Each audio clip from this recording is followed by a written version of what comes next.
This channel is supported by TrueFire. TrueFire is an online library of lessons from some of my favourite... Alright, give it a rest, bud. Anyway, the All Access Pass membership is available for $150 off at the moment up till Christmas Eve. If you're looking for an opportunity to get in at that, so $99 for access to all of the TrueFire stuff for a year.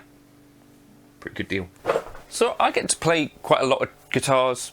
The Squier debut came out a while ago, straight to Amazon, sort of cheapest Squier there is being made today. So I thought, let's try one of those. And the reason that I decided I'm going to try and gig this thing was because I've been playing it, on and off since I bought it, and occasionally I'm very impressed by it, especially when earlier in the week I tried that pink monstrosity. I think there's kind of a distinction between guitars that I think are made to be played, and then guitars that are sort of made to look right but maybe a bit more suited to like landfill or something like that, right? The Squier debut, actually, I wanted to kind of just gig it, report back on things.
So the reason I think a gig is a good opportunity to really get the measure of a guitar is because over that period of time you're going to need something that plays well and feels comfortable, relatively.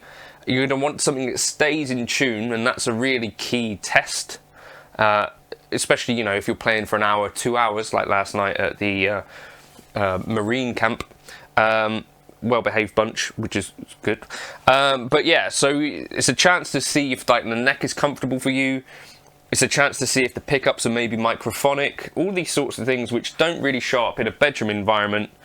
And yeah, one real caveat to this is that the reports that I'm getting from, so the bass player in the band teaches bass and guitar to kids and stuff, and he says his experience with Squiers is that they're either sometimes really good, you'll have a lot of really average ones, and then some real just awful guitars. And I don't know if part of that might be down to maintenance, so if a kid brings in a guitar and it's got rusty strings and stuff like that because they've not been practicing, that might be a thing. Or another chap emailed me and said that his Squiers, he's had various experiences. He's got 2 that are good and that he's kept, and I think about 4 were pretty bad. So I think that is something to really say here, is that I think at this really cheap end of the market, 129 quid, you're going to get quite a lot of variation, and that's probably okay, I think, for that price point. And if something shows up and it's awful, you just send it back.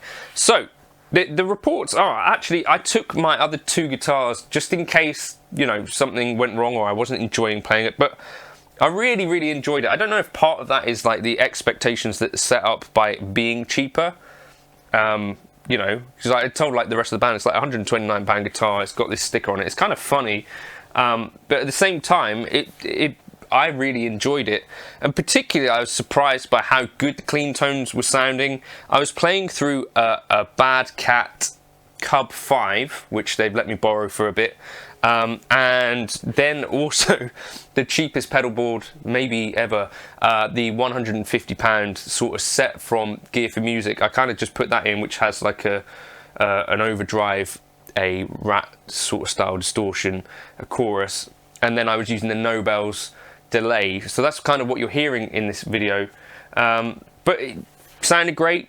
The action on this is snuck up over time, so it's now like, I don't know, quite high action, but I don't actually mind it. I'm thinking, you know, in some ways I prefer a higher action to a lower action, so I think this is like a barely finished neck, so it's going to be potentially a little bit more susceptible to weather changes than a higher end guitar.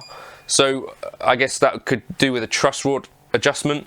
I didn't have any negatives on the gig, to be honest with you, so that was a bit of a surprise for me. You know, I've gigged way more expensive guitars, I've had less pleasurable gigs with other guitars. I think the main thing for me, it sounded so good clean, and felt good to play clean, so a higher action for that kind of spanky stuff was, I don't know, I just really enjoyed it. I think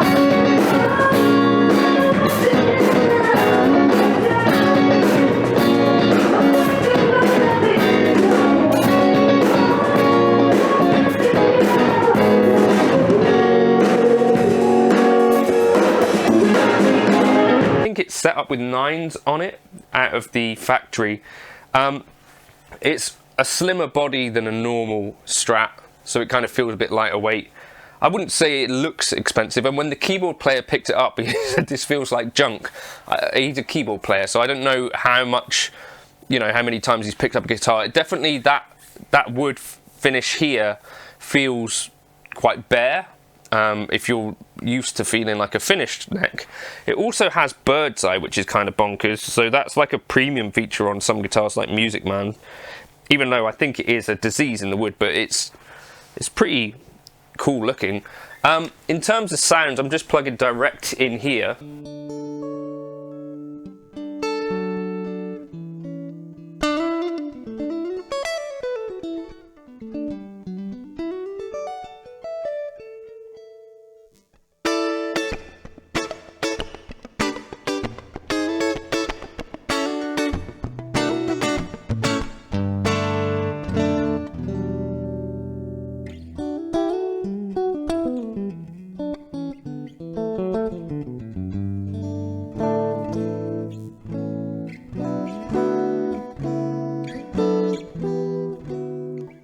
So I think, yeah, I'm going to readjust the neck because that action is getting a little bit on the silly side.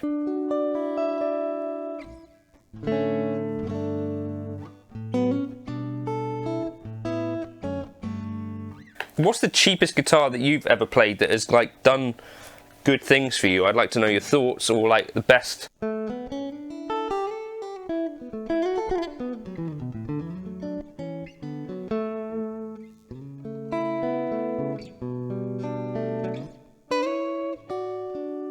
Best kind of budget guitars, I don't know, I think that's an interesting thing. You know, if you had someone that you were buying a guitar for that was younger starting, the Squier debut, to me, having played this one, I think I'd be quite happy if, you know, they were all like this. I don't think they necessarily are, but yeah, I'm just going to adjust that with the truss rod, and yeah, let me know your thoughts in the comments. Did it sound worse than anything else you've heard me play, or does it just sound like a Strat? Love to know your thoughts. Cheers for stopping by.